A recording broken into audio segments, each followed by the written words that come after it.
Florida and some Caribbean islands are bracing for a direct hit from Hurricane Irma as early as tonight. That as the hurricane has strengthened to a Category 5 storm. Plus, a new map shows the possible range of a North Korean missile and the latest on President Trump's plan for the Dreamers program, DACA. From the ABC Columbia studio, I'm Kimberlei Davis. I'm glad that you've joined me. Here are your trending headlines for Tuesday, September 5th. Millions are bracing for Hurricane Irma. The entire state of Florida is now on alert as the Category 5 storm gains strength with winds topping 175 miles per hour. Both Florida and Puerto Rico are in states of emergency. People are taking the new threat from Hurricane Irma very seriously by stocking up on supplies. Some stores have already run out of water. Let's get right to Lindsay Janice, who's on the ground in San Juan, Puerto Rico, with the latest. This morning, Puerto Rico and Florida residents aren't taking any chances, stocking up on water, batteries, generators, and plywood. Stores struggling to keep up with the demand, shelves emptying quickly ahead of Irma's landfall. I don't want to be stuck out like everyone else is usually late shopping, going for last minute things. There's nothing there. I think everybody's kind of prepared a little more since what went on in Texas, and that's why we're here. Here's a look at Irma from above. NOAA's hurricane hunters collecting Doppler radar data flying through its darkened eye. And in Puerto Rico and the U.S. Virgin Islands, FEMA is at the ready with more than 700,000 liters of water and 500,000 meals. The National Guard activated. Schools closed. Cruise ships rerouted.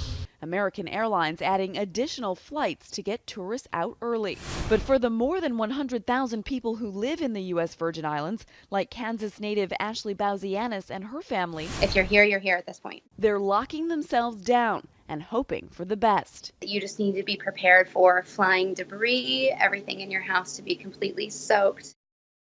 We're getting a new look at the possible range of a North Korean missile. This map comes courtesy of David Wright. He's a missile expert at the Union of Concerned Scientists. As you can see, there are worries that North Korea has a missile that could travel some 6,500 miles. Such a missile could strike such major U.S. cities as Los Angeles, Denver, and Chicago. Meanwhile, a South Korean lawmaker tells CNN that North Korea may be moving an intercontinental ballistic missile. It's unclear where that movement was detected. North Korea conducted its 6th test of a nuclear weapon over the weekend.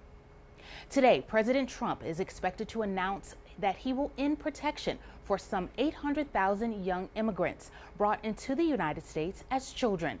The plans include leaving DACA in place for 6 months to give Congress time to find a legislative solution.